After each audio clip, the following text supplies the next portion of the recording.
we were, or rather on Tuesday, I unfortunately couldn't be here, so I hope Kamyar is really an expert in generalization, so I hope you got a good idea of what generalization is. Right, so let's do a brief recap of that, and then we can go to today, which is asking, what does it mean in the context of neural networks, right? And not only about generalization, but also approximation, because we need both sides to this picture, and and then towards the end we'll ask, is this what is happening today in the experiments we see? What's is there a mismatch between theory and practice? So the last part of it, I want you to participate as a discussion, because it is open-ended. Like, we still don't have the answers to that. And so the goal of these two lectures are both to give you a fundamental the foundation, right? Like, what is the theory of complexity? What is the theory of how well can a certain function class generalize, right? But also ask, is this really a good way to model what's happening in real experiments, right? So we need to look at both sides of it. And so generalization, right? So from Tuesday's lecture, what you saw about generalization was that, machine learning in its essence is not just optimization, right? If you optimize on the training data set, there is no guarantee you will do well on the test, right? Because ultimately the goal of learning is not just to fit well on your training data, right? So it's really this performance or out of sample performance that distinguishes machine learning from standard optimization. In optimization, we only have one goal, and that's to get to the globally optimal point. In machine learning, our goal is to get optimal performance in an out-of-sample way, meaning on a separate test set that we have no access to during training. So see how I emphasize no access to, right? So if you're looking at many empirical studies, that actually doesn't happen. So we'll come to that in a minute. There's a lot of tuning on the test set, either directly or indirectly, which is a big problem. And so if you're doing machine learning the right way, you're going to assume that you don't have any access to your test data, right, while you're training your model. And the idea behind that is, once you have this model, right, you want to be able to do well on any set of any subsamples from this given distribution, right? So the standard setting is that both the train and the test data sets are drawn IID from some distribution, right? And this distribution is over both x and y, right? So there's this joint distribution between my input x and output y, right? Not just the conditional, the joint, both have the distribution of the input, and then usually we'll write it in terms of distribution of the input and distribution of the output given the input, right? So, if you don't assume any distribution on the input, you want it to work equally well on different distributions of the input, then you look at only the conditional distribution, which is asking how does the output change as a function of the input, right? And in general, it's not a deterministic function, it's a probability distribution. And this is where, because it's a probability distribution, we can have variations, right? And the standard approach is, I'm going to draw IID samples from my train and test. And we'll see in reality this is rarely true, right? Of course, IID is a very idealization of real scenarios, but we'll see the harder cases will be when test is even significantly different from the train, right? So if you look at how real-world AI is deployed, there's not only the changes because I'm going from train to test from the same distribution, but I could have all these domain shifts. And in the later lectures, this is something we'll tackle. And there's much less work in tackling that in classical machine learning, right? But now, this becomes much more crucial. So that's something to keep at the back of your mind, that a lot of this theory by itself is not directly useful for our modern machine learning, but it's the foundation we start with. So with that in mind, what we said about generalization was, like, how can we predict what the test performance is by only having the training, right? So we're only getting some training performance. Now can I say how much will my test performance change? And there, if you saw, like, some of the notation was, there was this loss function, and we wanted to ask the difference between the performance of this empirical estimator. So this is the estimator you've obtained given the training data, right? So this is your actual estimator, and then we said H star is this population level estimator, right? So this is the optimal in terms of population risk.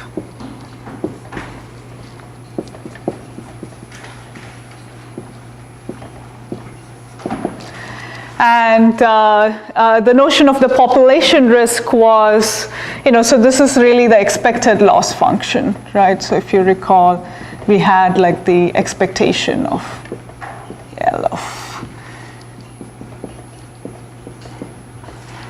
and so this is the true Y, right? So you would have this. So we have the empirical estimator, we have the true one. I think the notation was here, so we can just put that here, right? So we had this estimator, right? So there is the, of course, you don't, you may not always fit to your labels, so we will change this to h of x, right? That's for a given estimator.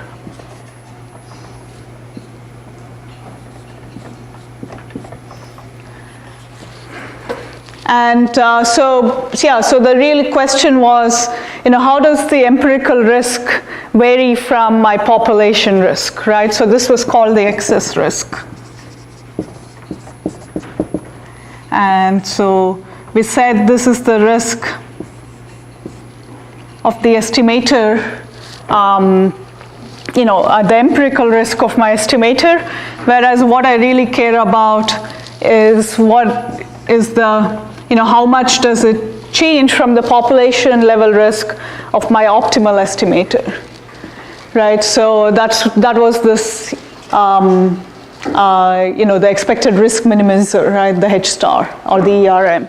So this optimal one, we called it the expected risk minimizer, right? So no, I won't go into all of this, but the main principle was, if I want to look at how much is this deviation, right, what we really care about is the difference between the empirical risk and the expected risk of any estimator, right?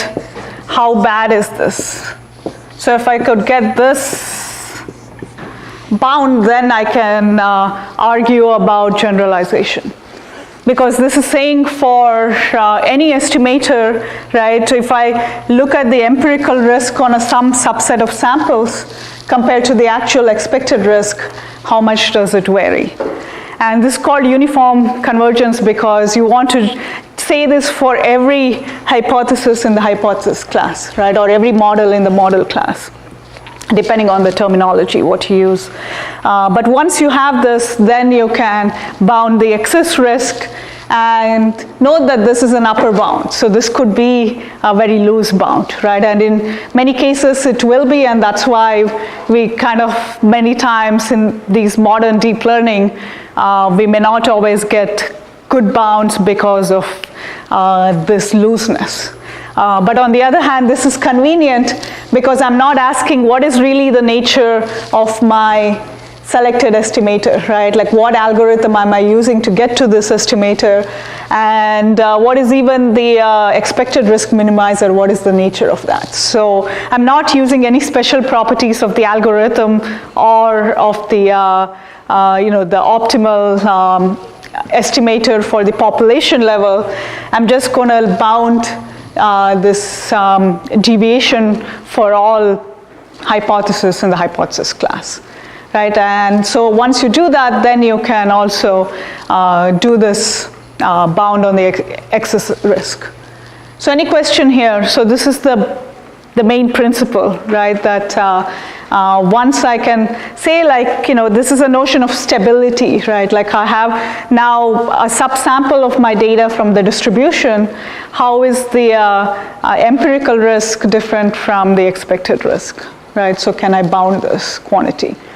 And because you're looking at the worst case for the finite hypothesis, we said, let's do the union bound, right? So if it is finite, I can just do the union bound. I can just count the number of hypotheses in my hypothesis class.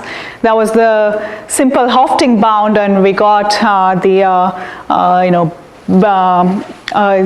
generalization bound based on that.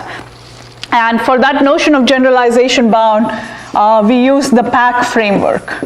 Right, so the Pac stands for probably approximately correct, right? And what it says is a form of, if you have statements over a probability distribution, so samples drawn from a probability distribution, you cannot say with probability 1, right? So you would weaken the statement by saying it's only with a certain probability that the statement is holding. So let's say the standard notation is with probability 1 minus delta, a statement is holding, right? And it's not only holding exactly, but in an approximate way. And in the case of the excess risk, we can ask, like, the probability that the excess risk is bigger than some epsilon, right? So the statement that excess risk is bigger than epsilon holds with probability 1 minus delta, right? So you can apply this for any other statement too, but the important is this is approximate, right? And this is probable, right? So those two aspects make the Pac framework. Right, so it's saying with what approximation is a certain statement holding, and with what probability is it holding. And so we use that Pac framework to come up with, how a bound on the generalization error, and then we asked, right, so how does it depend on various properties? And when it was finite, you could do just the union bound. Oh, sorry. What?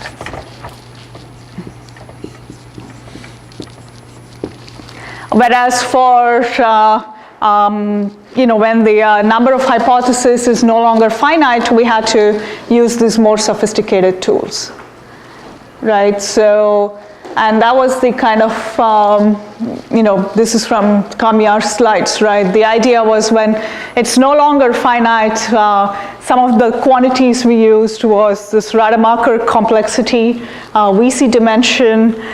There's also the base Pac if you assume there is some underlying probability of different hypotheses, if you know that.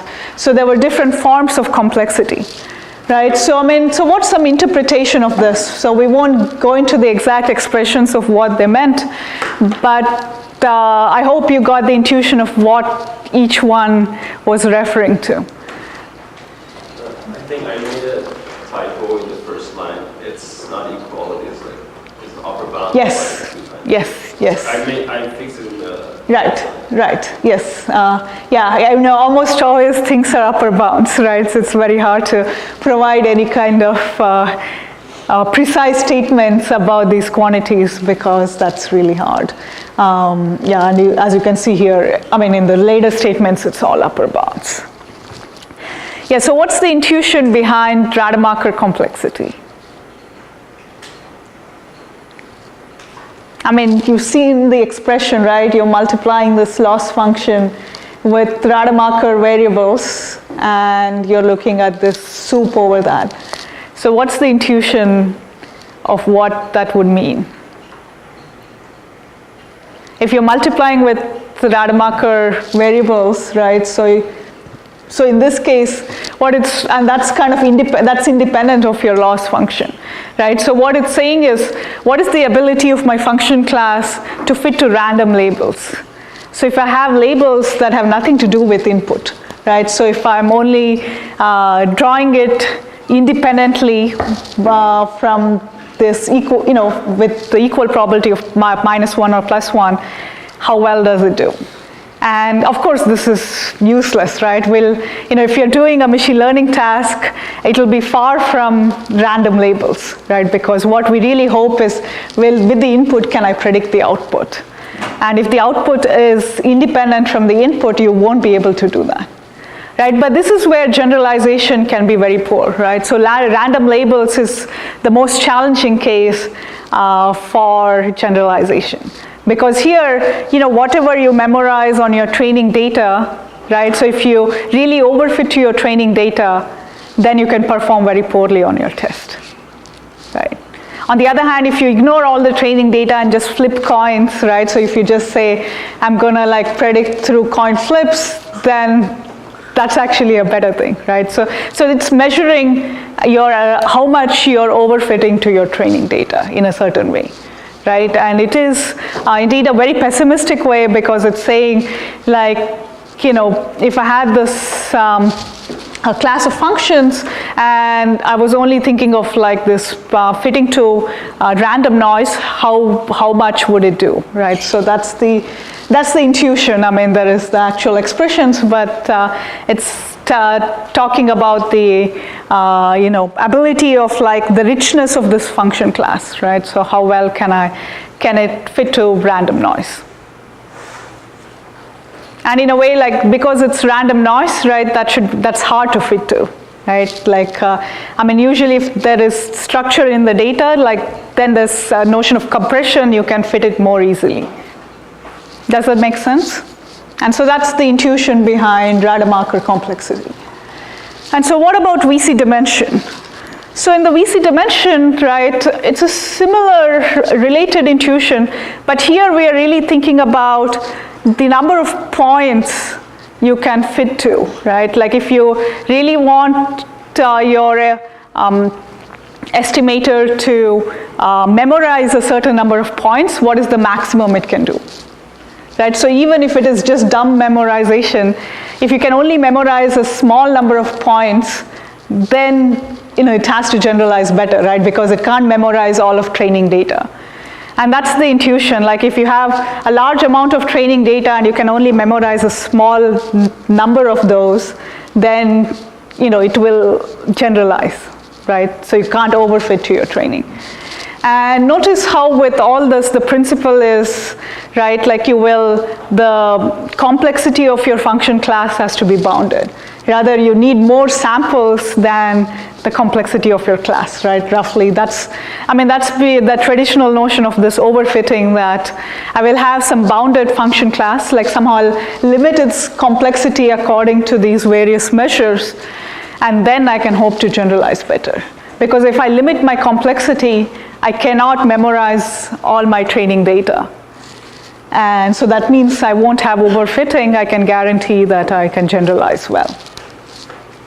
That's the intuition behind generalization. Any questions here?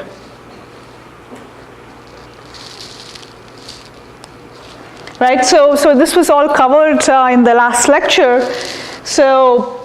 But if you notice here, right, so for the linear class, you can talk in terms of the dimension, right? And also if it's bounded, you can replace the dimension with the bound. So I think this is something we'll see again and again, right? So it is not just the ambient dimension, but if you limit your class either in terms of sparsity, low rank, right, different norms. So anyway you limit your function class, you can replace the ambient dimension, that is the number of parameters, with something better. Right, so it's not just parameter counting, right? So as a back of the envelope, you can say, how many parameters do I have to learn from data? How many data points do I have? Right, and the rule of thumb is I have to have more data points than the number of parameters, right? That's what we call a well-posed problem in statistics, right? So I have enough data for me to fit to these, for me to estimate these parameters well. On the other hand, the other regime is when you have more parameters than data points. That's called the high dimensional statistics, in statistics terminology. And there, you have to assume something more, right? So you're gonna assume, like even though I have many parameters, the complexity is bounded because, let's say, the norm is bounded. Right, so I'm going to make them interdependent. They're not all free parameters. I'm constraining them in many ways, and hence I can still limit the complexity. And so that's the principle with thinking of generalization, that we want to limit the extent of overfitting to our training data. Right, and here notice that it's independent of the algorithm used for learning. It's independent of the properties of that the population risk. Right, it's really dependent on just this complexity of the function class. So in a way, it's a very simple quantity, right? So these are quantities you can interpret very easily, but that also means as a downside, it can be very loose. Right, so there is no free lunch. If you come up with bounds that are very simple to interpret, it will also likely be loose, especially in complex cases, and we'll see that in a minute, what this looseness means. But I hope you understand this intuition, right? So this is like this d by n or beta by n is really this trade-off, right? How many samples do I need, and how many dimensions do I have to estimate, right? So that is the classical trade-off always, right? The principle is I should have enough samples to ensure that the complexity is bounded. So if n is bigger than d, then I'm good, right? Then the generalization error will decay. Does that make sense? Then I can have generalization. So this is saying that, like you should really select your function class or the size of your model based on how many samples you have.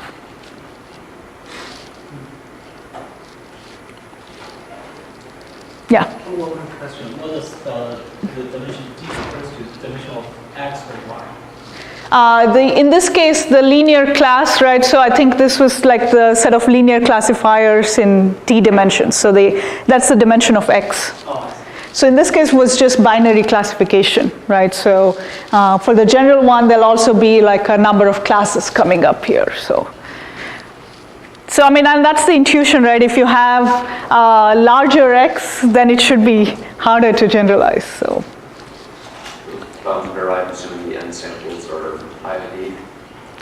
Yes. So all this framework is only IID, right? So in later classes we will extend it, but everything we'll talk about now is IID. And so notice here the input was d, but that also means for a linear classifier, the number of parameters is also d, right? So I'm estimating the weight, which is also d-dimensional. So think of this more as a measure of the function class rather than the input, right? In the case of linear classifier, both are the same, but for others, it won't be.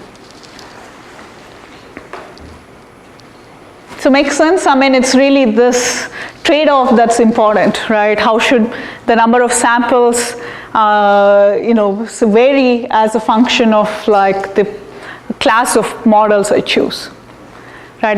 This is, in these cases, in the linear classifier, you're forced to choose just a size d weight, right? So there is no other freedom. But what you can limit is its norm. And so that's how you can reduce the complexity, right? So sometimes you're forced to have a certain number of parameters in your model. But if you want to further limit its complexity, you can make them dependent in a certain way, right? Like a norm constraint is the standard way to regularize them, right? So this is a form of regularizing, and with regularization, we can get better generalization bounds.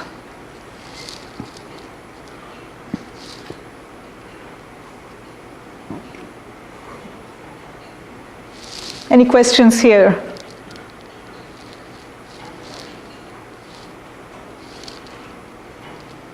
So are the intuitions clear? There's a lot of detailed derivations and concentration bounds, and those are good to go through to build up that foundation, but I think the intuitions are the most important, right? So what really the takeaway is that if I train on my limited data set, how does it generalize beyond, right? And how I can write this as a function of the complexity of the function class I'm choosing.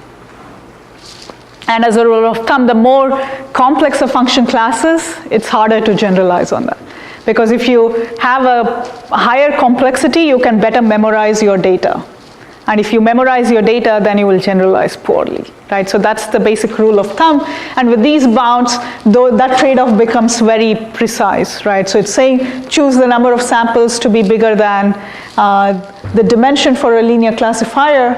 And for a bounded norm, you want to ensure it's bigger than the norm, right? So, or put it the other way, for a given number of samples, then choose a bound on your norm of your classifier such that it's smaller than the number of samples, right? So these are all scaling, by the way, right? So this gives you a rule of thumb on how to pick your function class. Right, so that's like a hyperparameter. You don't know. Should I use a random forest? Should I use a neural network? How many layers?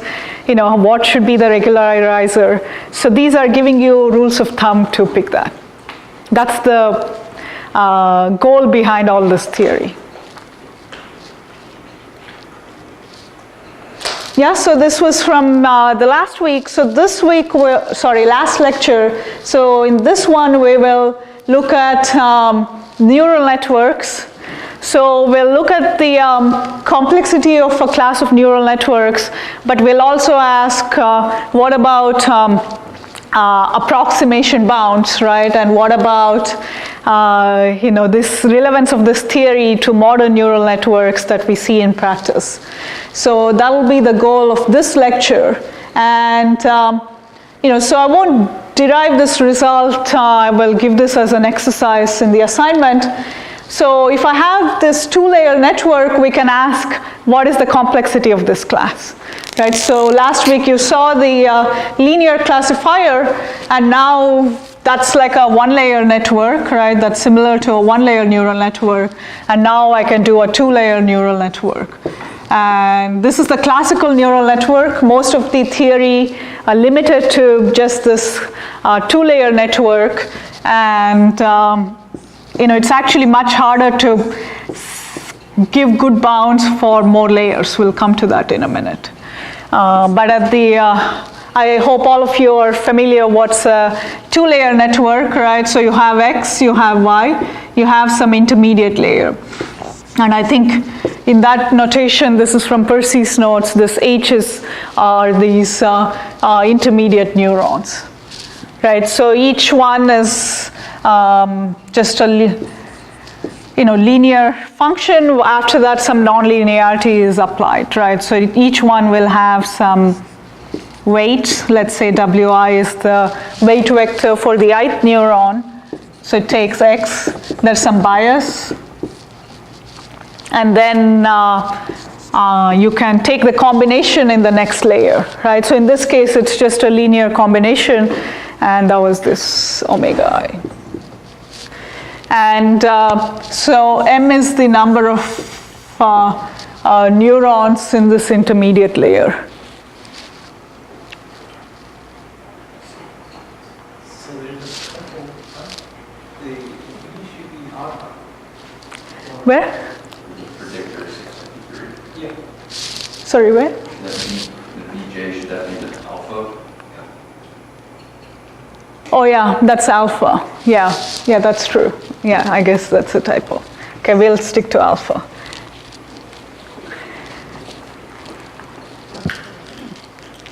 Right.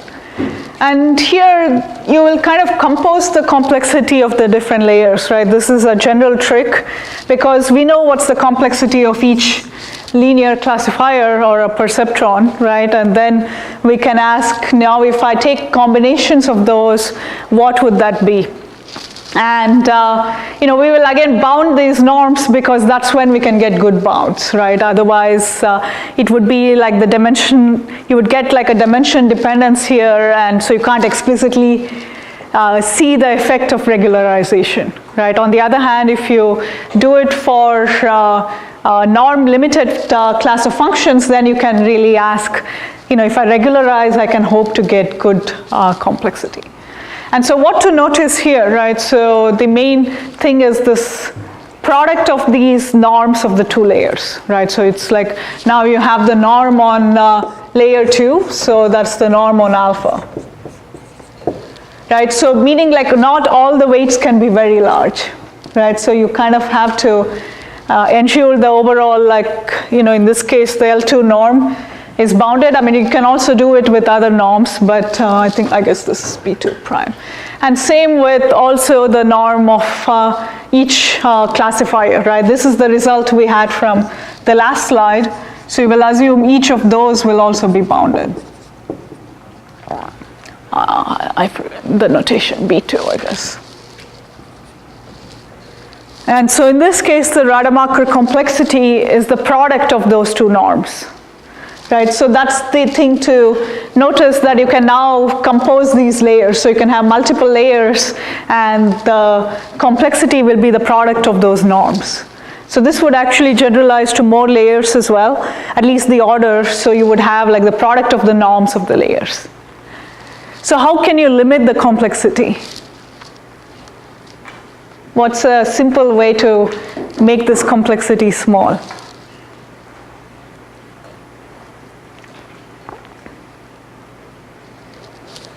I mean, especially as I'm increasing the layers, right? What would happen if these norms are bigger than 1? Let's say I have like 10 layers, and let me tell you that the Rademacher complexity of an upper bound is the product of the norms of the layers. So the bound would be less than 1, should be less than 1. Yeah. So you want the bounds to be less than 1, right? If that's the case, at least you can hope, like, you would have not an explosion, like the bound doesn't explode as you have more layers. I mean, that doesn't mean that that network won't generalize, right? It's, as we said, these are all upper bounds, but at least this bound is useless for networks, for many layer networks, if I have norms bigger than 1. So if I have a lot of layers, let's say like ResNet 50 with 50 layers, and each one has a large norm, this bound is really vacuous, right? So, and also this M is the number of neurons, even that's large, right? So in these networks, you have like these large ones. And by the way, you can make this bound better, because if you see here, this is the norm of each column, and then you're multiplying it with root M. Instead, you could do the spectral norm of all of the weights together, right? So meaning you can collect all your weights in a matrix.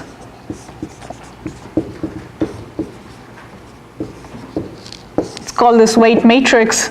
And if you take the spectral norm of this is a better bound, right? Because this is strictly smaller than looking at, let's say, B2 times root M. Right, so linear algebra, right? So because this is saying like the spectral norm looks at, what is this eigenvector of this matrix, right? Whereas if you do it column-wise, it's a loser bound. So you can make this bound better and also remove the dependence on M, right? So if you instead now, what was the loose bound was having B2 prime B2 times root M. Whereas a better bound is when you have B2 prime and then the spectral norm of W. Right, so let's say spectral norm of W is some, I have some other bound, let's say B3.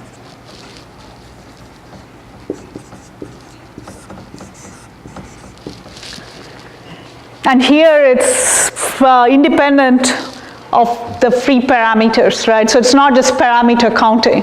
I could have a large number of neurons, right? So this M can be really large, but if I have a good bound on the spectral norm, then I can ensure that the Rademacher complexity is small. Okay, so this is the bound if you just look at each neuron by itself and just take the worst case, right? So because of that, you would have this root m factor. But if you can instead limit the norm of the overall weight matrix, right, across all the neurons, then you can come up with a sharper bound. So is the difference clear? Yeah. So maybe I'm missing the intuition here, but with the C2 is a bound on your data, your input vector. So I would think that Yes. the complexity, you also have to be invariant to just arbitrary scaling of your vector. If I multiply a vector by 1,000, right, would that drive V2 and V2 prime down? So in all these cases, the norm of, so I hadn't discussed the effect of the norm. Let me do that now. So the impact of the norm of the input, right, it's the design of these classifiers. So you see here, if I have like very large input, I would also need to kind of correct for it in the weights. So the way we've designed these classifiers, they will be dependent on the scale of the input. They're not scale invariant. So you could think of other classifiers where that doesn't come into play, but for this, it will matter. The scale matters. Right, so I mean, not just on the bound, even on the, because if you now have like everything scaled up, the impact of, the changes will be worse, right? Like between, any change from train to test with a large norm will get amplified. And so I mean, that you could say is also a downside of our neural networks, right? There is no scale invariance. So if you multiply everything by a large value, I mean, there's the numerical issues, but there's also the generalization issues. Okay, so that's on the input side. But in terms of the way we pick the hyperparameters, which is, not just the number of neurons, but if we say the norm of these different weights, right, how that impacts the complexity, you can come up with bounds. So you could do it at each neuron level, and if you do it that way, the number of neurons comes into the bound, right? So this root m comes into the bound. On the other hand, if you just say, I'm going to directly bound the spectral norm of my weight matrix, then it is independent of the number of neurons. Is that clear? So you can come up with a better bound. So now with this, okay, now, saying that this is the bound, right, how can I design a network with good generalization? By taking guidance of these bounds. So there was a comment previously, right? So can somebody else? So how can I ensure designing a good network that generalizes well? Yeah. Just constrain the norms of the weight connecting to the intermediates. Yeah, so the whole matrix, right, I can do it at the matrix level. I can just normalize it. So I can just, each time, this is called spectrally normalized networks. And it's really simple, right? So each time,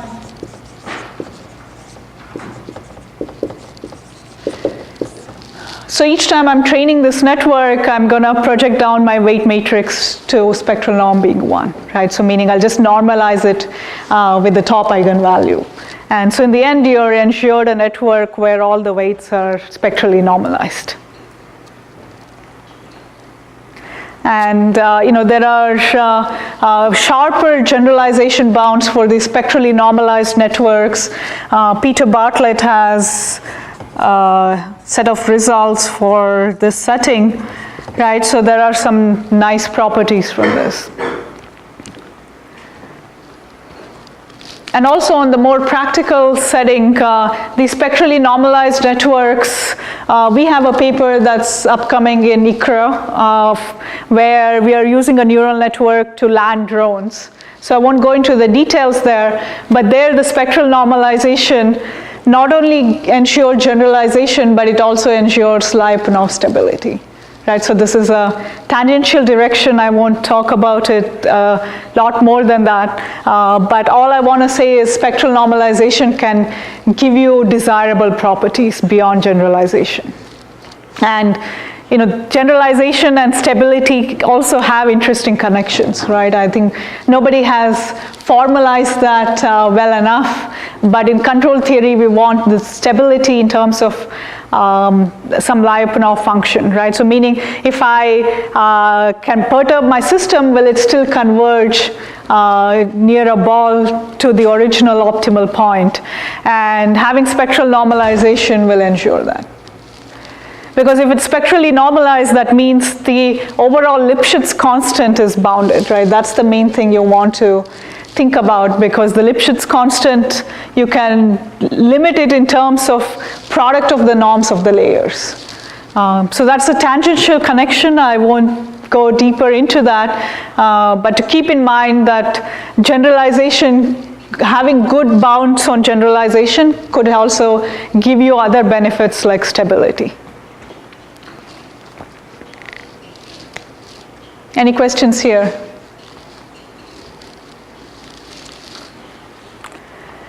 Right, so and that's like now saying as long as I limit the norms of my layers, it doesn't matter how many samples I have, right? So if I can regularize my networks, I can now have large networks and still be able to run this well and generalize well. Any questions here? So in sort of practical implications of bound, would one expect to regularize to the extent that one actually gets some sort of contraction property? Or is it more to the extent that as one adds more layers, things don't at least go out of control too quickly? What is the kind of setting that one is? Right, so, I mean, this is only an upper bound, right? So we don't know, there could be regimes where even if the norm is bigger than 1, it could work out. But for this, we are saying if you normalize it, then you can be certain that it won't explode, right? This bound is still meaningful even with a 100-layer network. Yeah, and then also, doesn't this, what, like if this is smaller than 1, this also means that, right, that we are sort of converging as we add more layers, right? I mean, usually we just make it equal to 1, right? So we will normalize it to be equal, and so if you want to make it smaller, then it's not clear, right? That may have like, that may be too limited, that class. Yeah, so then does one at some point end up with a constant classifier? Is that what's to be expected? I mean, if this is... As one has more layers, if one... Yes. I mean, it's saying like, if you like kind of make the norm too small, right? Then the complexity of that function class is too small.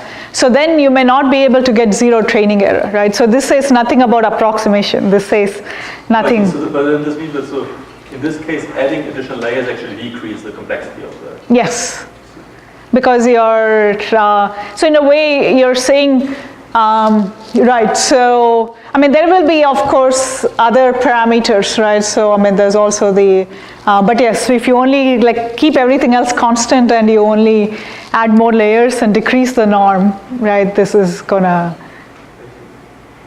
and that's saying then it may not give you good training, right? Like you may, so that's then you're limiting the complexity by too much. And that's kind of the trade-off, right? You don't want too simple a class. Otherwise, we would all be just doing linear classifiers. On the other hand, you don't want it too complex that I will need a lot of data to ensure generalization. In the setting where one keeps the constant exactly 1, and yeah. one keeps adding layers, yeah. does one observe the complexity to shrink?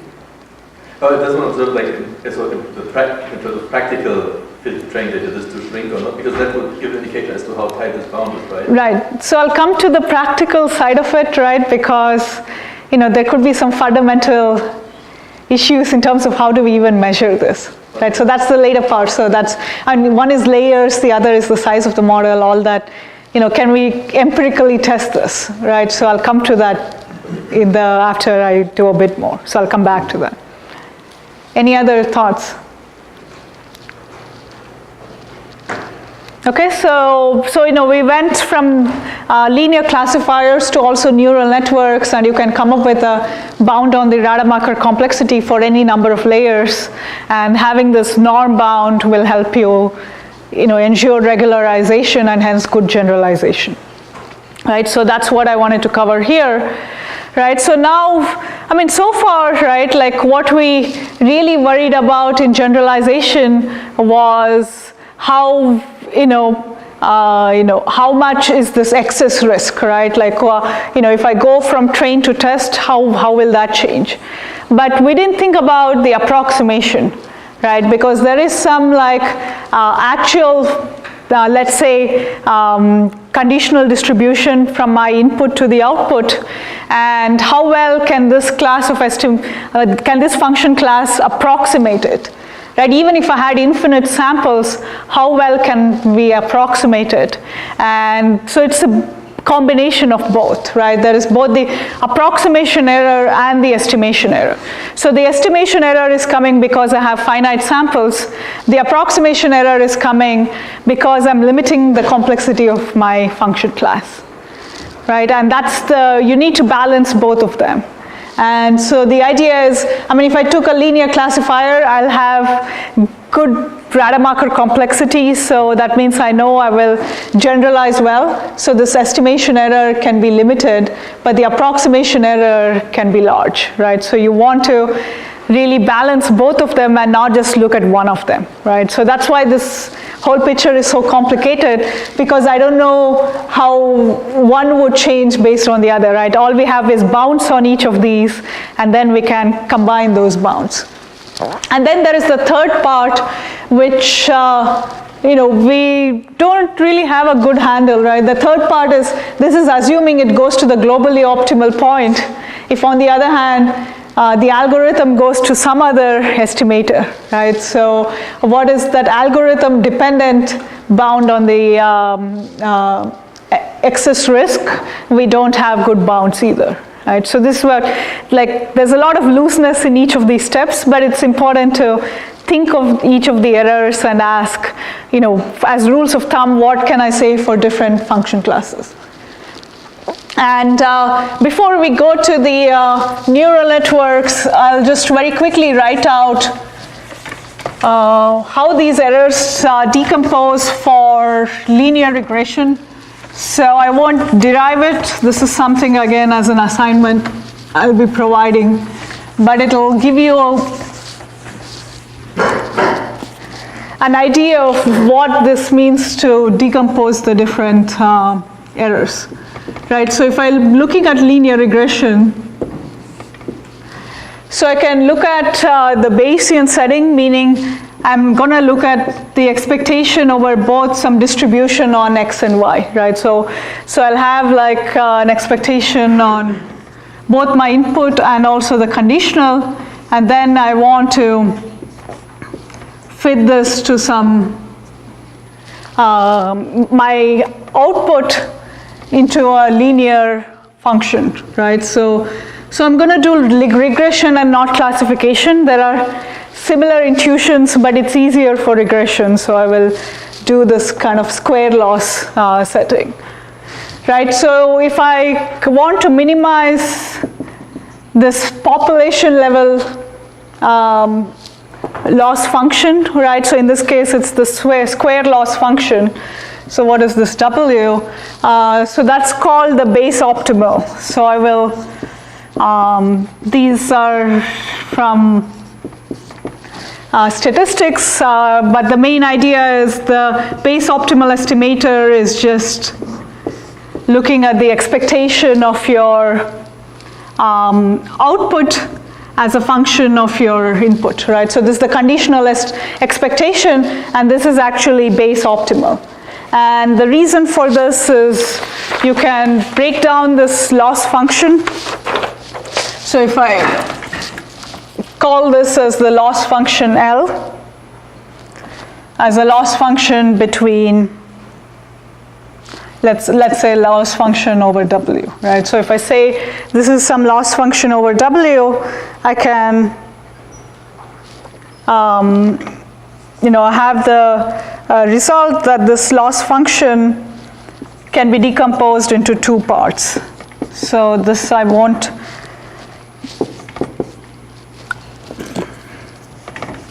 let me see.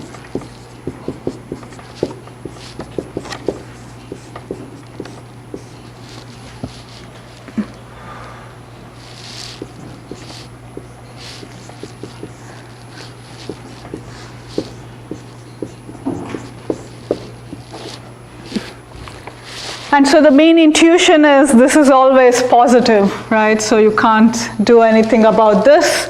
And so if you want to optimize your estimator, you can't do better than the base optimal, right? And this base optimal need not be linear, right? So this base optimal could be something non-linear, right? So if I'm trying to fit it to the linear classifier, then I'm going to get additional error.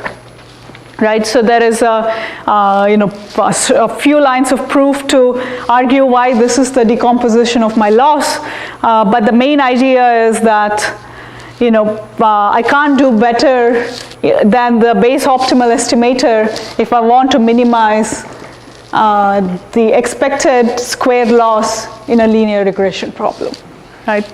I mean, it's true more generally, but this is a special case of that. And so in general, I mean, it depends on how y is generated, right? So if y is not generated from a linear function, the base optimal would be different from your best linear estimator. And so you can now look at, so now if you want to look at the loss of any other estimator, right? So I'm going to have the loss of, based on, so I'm going to optimize on some limited training data set and obtain W hat, and L hat will be the empirical loss, right? So this is the loss on my training data. And we can ask how this varies from the loss in different, what is the decomposition of this, right? So this loss, you can break it down into a few different quantities, and this will give you an idea of what those are. So let me first just write what that is, right? So one is actually, so we'll say like W star is the best linear estimator, right? So W star is the population level. So it is like going to do the minimize over W, L of W. So if I had infinite samples, then I would get W star, right? So W hat is with limited training data, right? So it's the min over L hat of W. So if I'm doing it only on my empirical loss, what I'm getting is W hat. And so if I have these two quantities, then so if I look at the empirical loss function, right, this has different components. And one is like how far it is from my base optimal estimator, right? So that's this expectation of y given x and how that's different from this estimator. And so I'm doing this only in the scalar case, but you can always do it with the norms even in the vector case, right? So there's not that much different. And so this is one loss. We'll call this is the approximation error, right? So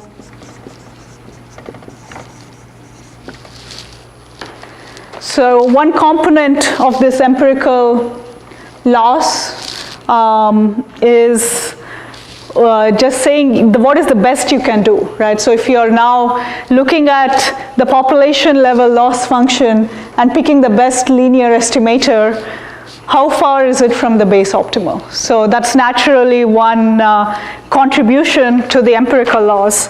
The other will be bias, right? So why I'm writing this down carefully is, in representation theory and in neural network theory, we usually have approximation error and estimation error. Whereas in statistics, right, we usually think of bias and variance. How are these two related? So depending on which textbook or which formulation you're using, either one of the other is used, right? But they're not directly comparable, so that's why I want to break down all of the four. In fact, there are parts of the approximation that'll come because of the So there is approximation error, and it's really this estimation part would have both the bias and variance, right? So I want to like kind of ensure that all of these we decouple, and that's why I'm writing this down. And so the other part is this, you're asking, so I'm gonna look at my optimal linear estimator at the population level and ask how it corresponds to the expectation of my empirical estimator, right? So this is important, this expectation is important, right? So how is this gonna perform?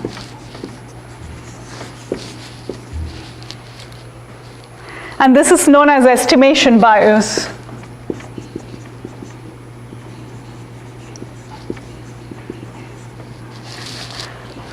And then the other quantities will be looking at the variance components, right? So this is the bias component from estimation, but there is also the bias component because of approximation, right? So that's why the two are not directly comparable, right? So if you go to a statistics textbook, you will say that your overall error is a contribution of both bias and variance. If you think about neural networks or other theory of like function complexity, there is approximation error and estimation error, right? And the relationship is bias is coming both from approximation and estimation, right, potentially. And variance will come because of limited samples. So variance is always coming only because of estimation. Okay, so it's usually people don't put them in the same place, right? It's different communities, but that's why I'm taking a bit of time to write this. And so the other components will be naturally like, the variance, right? So this is the estimation variance because it's saying how does my W hat change with respect to expectation over W hat, right?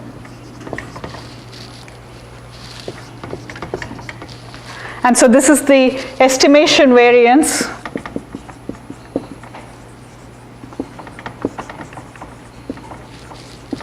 And then the last will be the noise variance.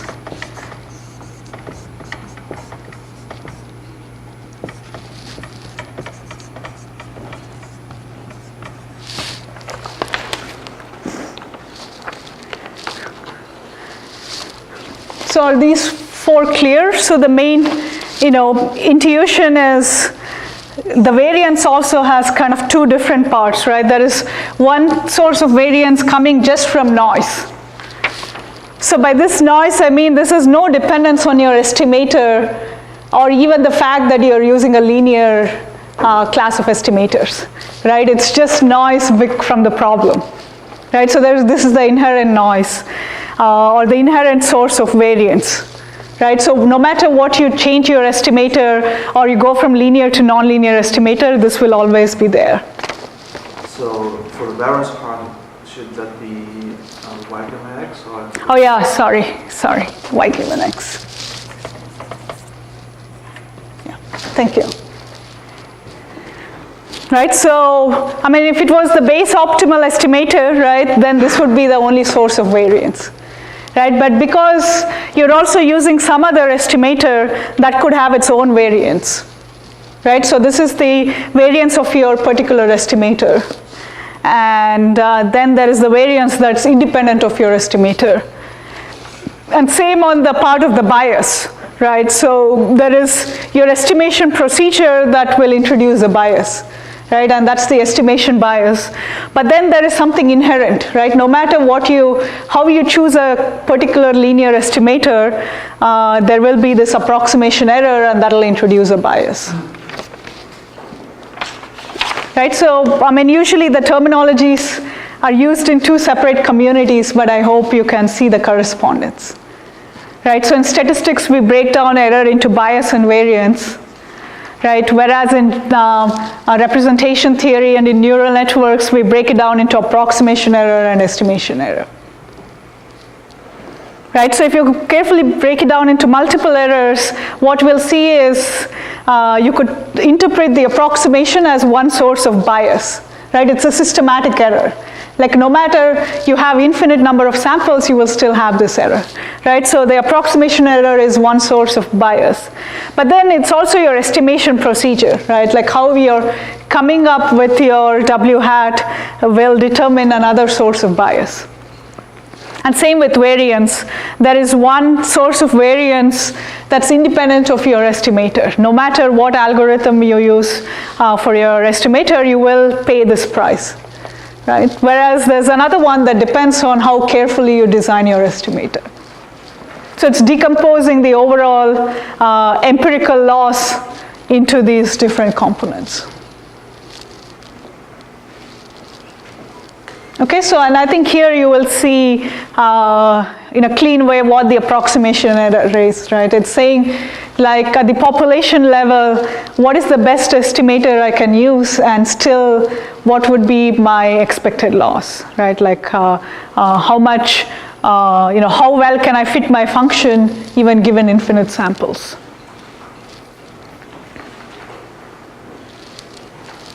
Any questions here? So I'll have this as an exercise to derive this decomposition, but I think for linear regression you can see clearly all the components of the error, right? Like what the different sources are. Okay, so going from linear regression to a neural network, the main intuition is now if I can have a large enough neural network, I can fit any function. Right, so we saw with the linear regression, it's limited, like there is an approximation error that I will encounter and there is no way to overcome that. Right, so the only way is by having a nonlinear network, and what the result says is, roughly like if you send this M to infinity, right, if you have a large enough number of neurons, you will be able to fit this. So don't worry about the exact statement. The C0 is nothing but continuous functions which are bounded. And what this is saying is, for any such function, you can find a neural network to fit this reasonably well, right, for small enough epsilon. And here, the basic intuition is actually not that difficult to see, right? So what's the main trick to go from continuous to discrete? How do if I'm given a discrete class of functions to approximate a continuous function, what can I do, right? So I have some continuous function. I can only fit it to some discrete set of functions, right? And so you can think of what the neural network is doing is like interpolation, right? Let's say it's only looking at these discrete points and it's trying to discretize, right? So go like this, right? So so I can always convert my continuous function as an interpolation of these discretization, right? So I can look at it as interpolation over a discrete set of points. This we know, right? So this is the basis of integration and all the continuous analysis. But now each point here, right? If I take this neuron to be just a step function. So if you recall, it's all sigmoid style functions that people use, right? And an extreme version of this is a step function. And most of the results come with this step function because that's easy to directly see, right? If you have a set of step functions, I can shift them and scale them so that I can fit to these discrete points of my continuous function. Do you see that? So if I chose my neurons to be just step functions, I can come up with an interpolator. Right, and so I can discretize my continuous function. I can come up with a way to interpolate over these points and fit my function well. Right, that's the basic idea. So now this is one dimension, right? So if I'm doing this in d dimension, how many points will I need to fit a function well? a continuous function, what is the discretization in terms of the order?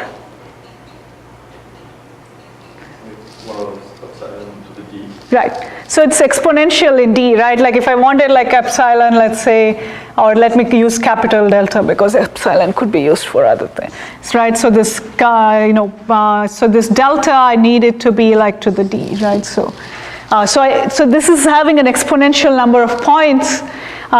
So you would need this M to be exponential in the dimension. Right, and that's a bad thing. I mean, we all work with very high dimensional data in modern settings, right? So we can't afford to require that neurons should be like going exponentially in the dimension. So this is a, kind of a good starting point to get the intuition that if I can discretize, then I can, think of it, the basis of all neural networks is interpolation, right? How well I can interpolate. But what it's saying is I shouldn't be just directly interpolating in the standard basis, right? So that's a bad idea. And so there is the classical result by Andrew Barron, which says, if I don't do it in the standard basis, is there a better basis where I can discretize? What do you think the answer is? What's an alternative basis to represent a function? Yeah, so could be polynomials, could be Fourier, right? Wavelets. So, and that's kind of, there's a whole set of literature, right, that says, if you assume your function has low complexity in a certain basis or is sparse in a certain basis, then the neural network will approximate it well. And so for the class of smooth functions, you can do the Fourier series. And if you assume that I only need a small number of Fourier frequencies, right? If my function is mostly well represented with a small number of Fourier units, right, or rather frequencies for representing my function, then I can avoid this exponential dependence. Sorry, but even if you are taking like some sparse, you are taking some basis such that the function has some sparse representation in this basis, but still you cannot get rid of the power D term, right? Because you still, for example, for one dimension you need delta, then for a d-dimensional case you have the delta to the base power. So it depends on how many units in that basis, right? So if it's really sparse, it's not an exponential number. So you actually like represent the function in this dimension rather than yes, dimension. Right. So it's the multivariate Fourier series, right? So, or the Fourier expansion. You're looking at the multivariate spectrum and asking, how well will, if I sampled only, let's say, M frequencies, right? What is the residual? How well can it fit my entire function class? And that's like if you've done like signal analysis, that's like your discretization in the Fourier domain, right? Like, and especially if the signal is smooth, the high frequencies will decay. So you can come up with a bound, and that residual bound is like, you can think of this as a kind of like the bound of the derivative. So this is, F is my Fourier spectrum, right? And I'm looking at, this is the absolute value, right? So what is the absolute value of my function at each frequency? And by looking at also the norm of omega, so these are all, can be a vector, right? You're kind of limiting like the high frequency components, right? So, and if this is bounded, this can be, this will give you a good approximation error. And so this is called like C, right? This quantity is called C. And the approximation error is roughly, so this is the, is roughly like C by, I guess M is the number of units.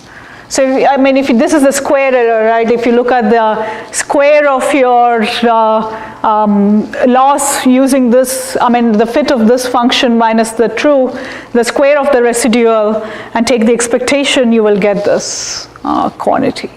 And so this is saying like as long as this notion of smoothness is satisfied by my function, right? If the C is small, then I can have a small enough neural network approximate it well.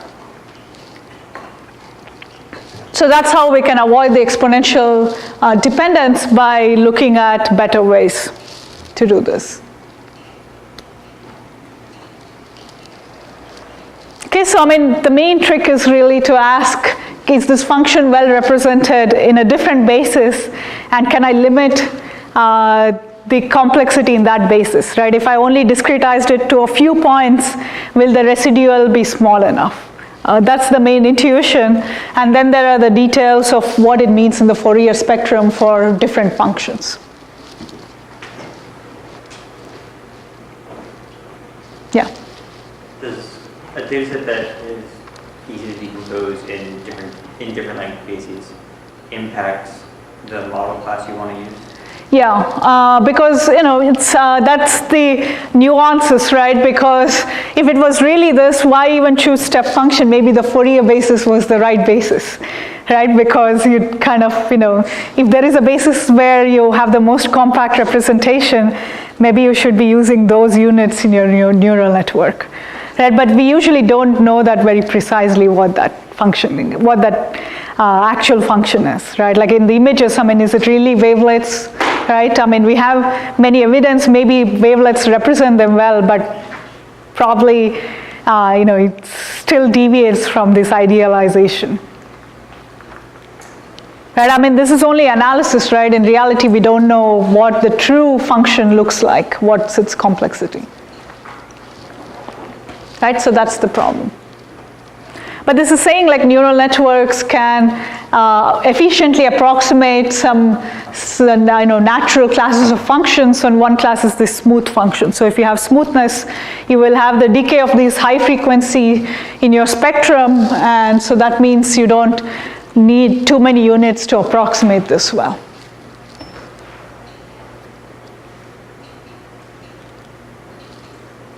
Okay? So this was about the approximation error. Right, so this all happened in the 80s or 90s, right? Like much before any of this deep learning came through.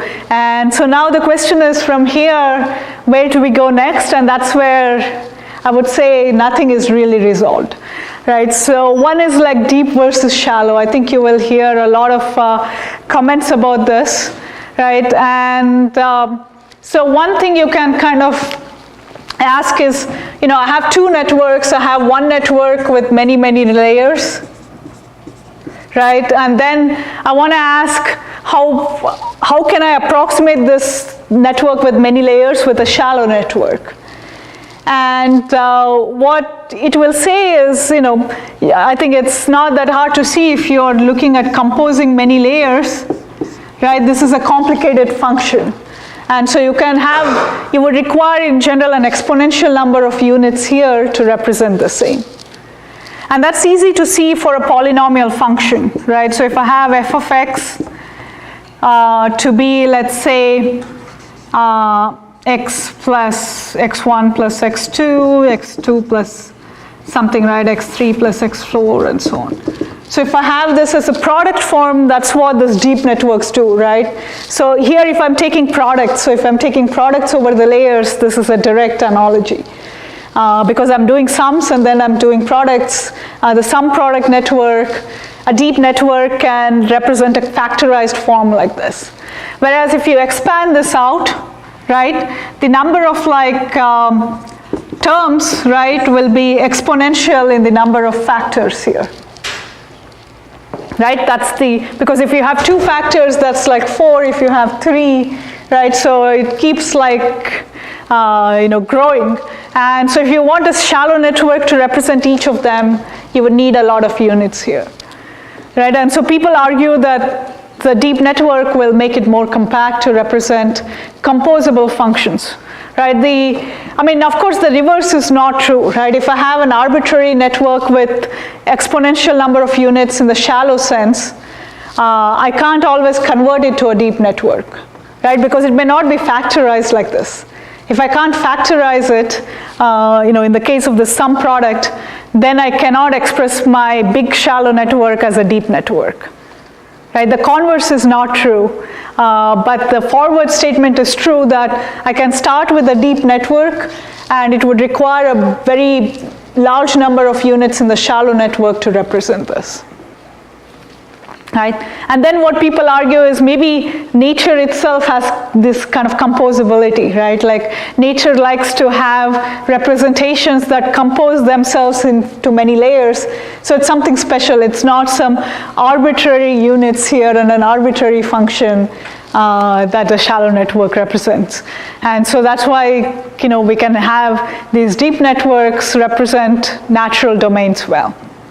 So again, there is, this is more an intuitive statement than having a concrete theory, but that's the intuition, at least, on why deep is better than shallow in practical settings. Any questions here?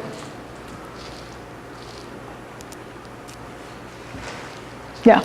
How does this relate to, say, if you're doing recurrent networks and the complexity of the neural unit that you're using? Yeah. So for recurrent networks, there isn't a general theory of approximation that's, whereas if you look at these tensor train and some special architectures, we have a result where we can bound that. But in general, just for a standard recurrent network, at least there isn't a theory that gives you this bound, right? Other than you could always treat it as just a standard neural network and ignored like all these intermediate input outputs, right? But that's not a good bound. Any other? Yeah. How useful are these bounds in practice? Because like some of them seem to have like very strong assumptions. So. Yeah. So I had meant to cover it in this lecture, but that's where we will catch up. After the next week, we will discuss what's the practicality of these bounds, what we are observing today in modern networks, how well does the theory explain, and if not, why not? So we will, spend enough time on that, yeah. Great. So next week are presentations, and then we'll resume the lectures the week after. Thank you.